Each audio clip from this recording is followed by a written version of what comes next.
Hello, good people. Welcome back to Brian's Academy, where learning is made easy.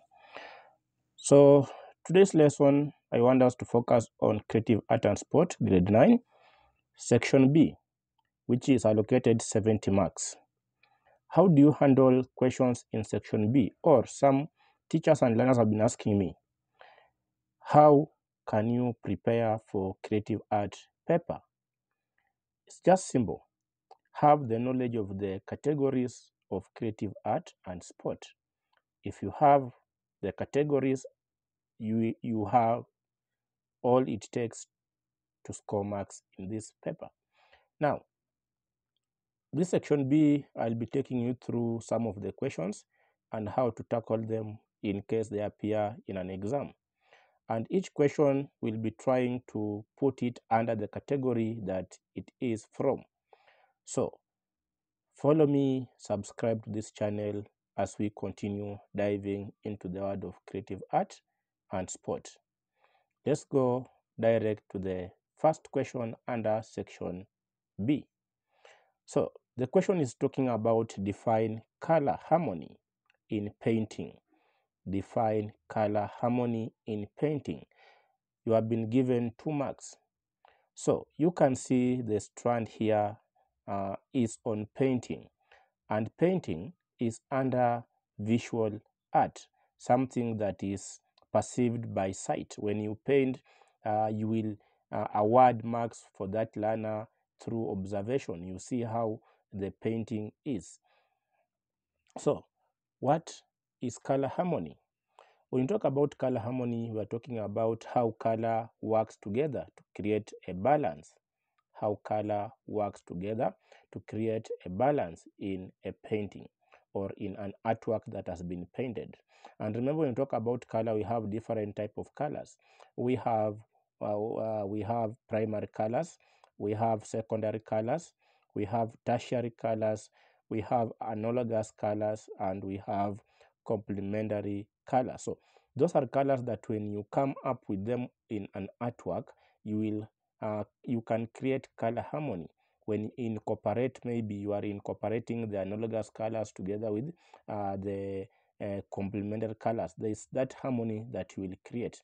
So color harmony is working together of color to create a balance in an artwork. Or also you can talk about it's the pleasing arrangement of colors based on the theme you want to communicate to your audience. So that's the definition of that term, color harmony. Remember, that question is from the category of visual art. Visual art. Part B. You are being told to draw and label a color wheel showing 3 pairs of analogous colors. Here you have to know, remember it's still under the category of visual art. So the first thing that the learner has to have here is the definition of analogous colors. Does the learner have any idea what analogous colors are? So analogous colors are those colors that are next to each other on the color wheel. They follow each other on the color wheel. So if you come up with that one idea first, then you are now good to go. So here, as you can see on my video there, I have tried to come up with the diagram or the color wheel of the analogous colors. You can see there we have yellow, green, that's analogous colors, followed by yellow. We have orange, yellow, we have orange, yellow again, red, orange, red, we have violet, red, violet, then we have blue, violet, blue, blue, green, and green. So the way they follow each other like that, those are the analogous colors. So when you talk about, maybe in an exam you have been told to state or name 2 analogous colors, what are you supposed to give? So you are supposed to talk about yellow, green, that is 1. Then you can talk about red, orange, red, orange. You can talk about orange, yellow. You can talk about blue, violet. You can talk about blue, green. But don't get yourself talking about green, talking about blue. Those are primary and secondary colors we're talking about. So analogous colors, there are two in pairs. We can talk about yellow green, the way they are there, violet red. Those are the analogous colors, and the same applies to complementary colors and somehow secondary, somehow tertiary colors. So that's how you go about that question on classification of colors. Let's go to part C. You are being told to state 2 ways Busara Junior School Art Club can promote texture in a scenery painting. So there, learner has to know what is texture first. Texture. So here we're talking about maybe in artwork, what is texture? Then, so texture is achieved through dry brushing. You can achieve it through dry brushing. You can also talk about splattering. Then you can talk about stippling or damping. Then you can scratch. So those are some of the techniques you can use to promote texture in a scenery painting. Question number 32, part A.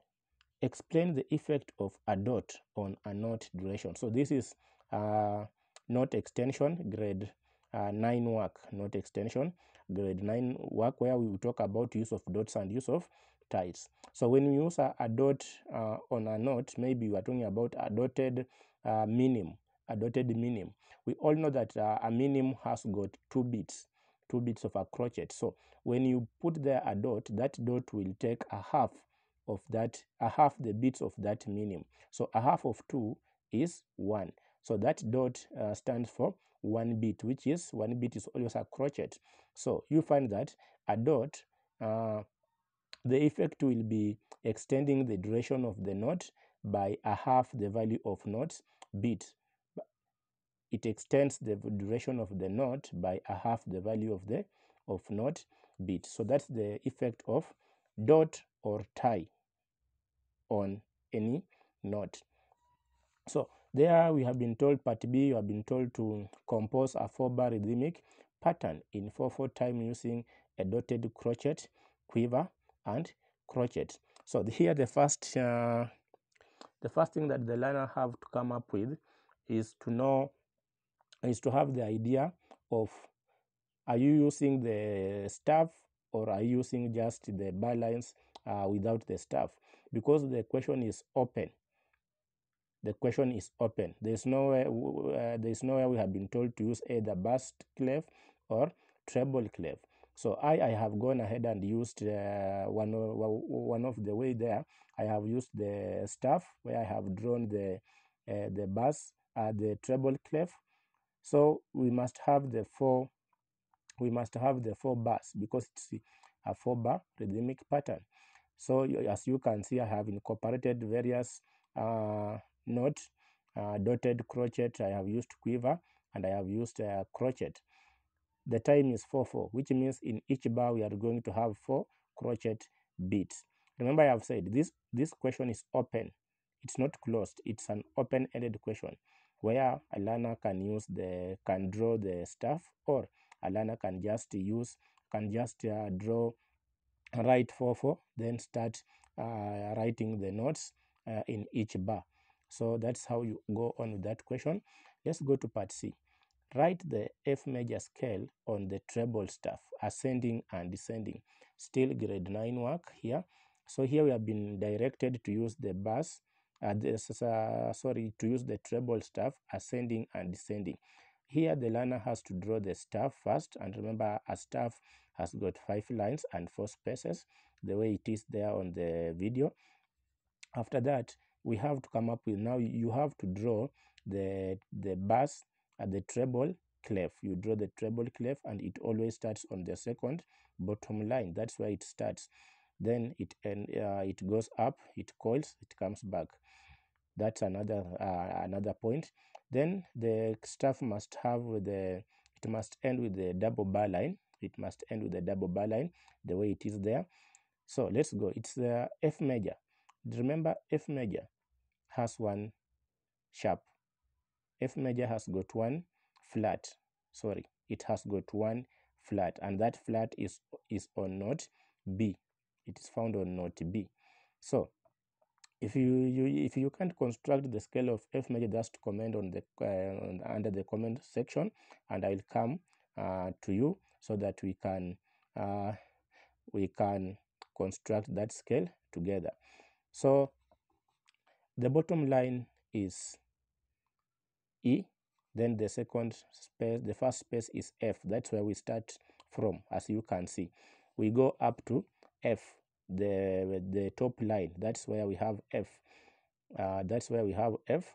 So that's ascending. We come back up to F, the first space, the bottom space. So the last note, which is F, it will retain that position. We don't repeat it. It just we take it as the first note when we are descending. This accidental flat, for you to avoid it repeating on the ascending and descending, you can just put it next to the clef here. Next to the clef here, you put it there so that it will take the position of those two notes on that line. Remember, it's on line B. So that's how you construct that scale of F major, ascending and descending, on the treble staff. If you have any issue in constructing the major scales, just let me know and I will take you through before the exam comes in. Let's go to question number 33. It's talking about athletic and mosaic. So 10 marks. List the three phases of triple jump. This question usually confuses learners. They usually talk about the other phases, but here the question is direct, triple jump. So in triple jump, we have hoop, step, and jump, just the way they are there. Part B is talking about identify two safety measures Busara Junior School athletes should observe in long distance running.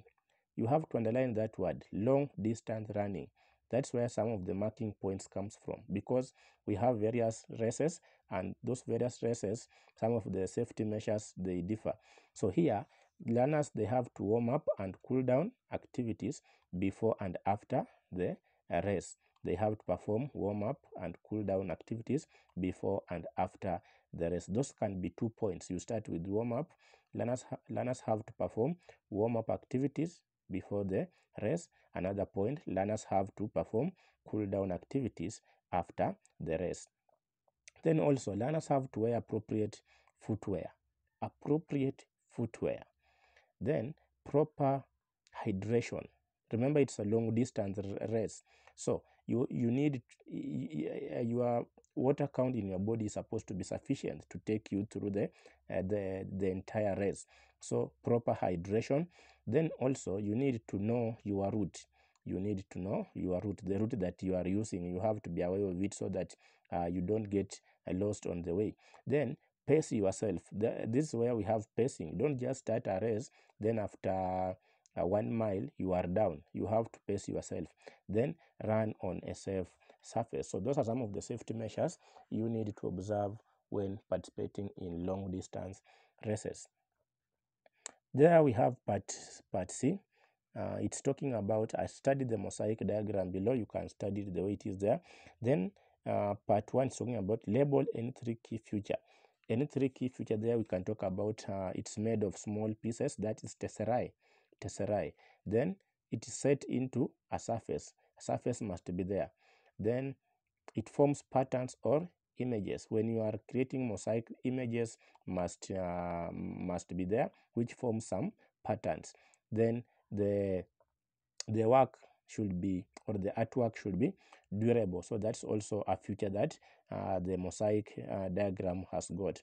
So let's move to question number next. So next question talking about suggest one environmental theme that can be expressed in a mosaic art. Environmental theme. Here, learners will end up stating themes that are relating to societal issues. Take note of that one. Here it's about environment and not societal issues. So some of the answers you can give, we have wildlife conservation. You can talk about forest and trees conservation. You can talk about water and oceans conservation, pollution awareness, and climate change. Those are some of the answers you can give under environmental conservation as a theme. Part 3 is talking about draw and name. Draw and name the notes found between the spaces on a bass clef. on a bass clef. And remember, this is a bass clef, so we have a formula that we are using, and the formula for the notes which are in lines, we talk about all cows eat grass, and that will be notes on line. We talk about good boys deserve freedom always, as you can see I have indicated on my diagram there on the video. Let's go to question number 34, talking about differentiate between a pop pass and a spin pass in rugby. So this is something in grade 9. This is something taught in grade 9.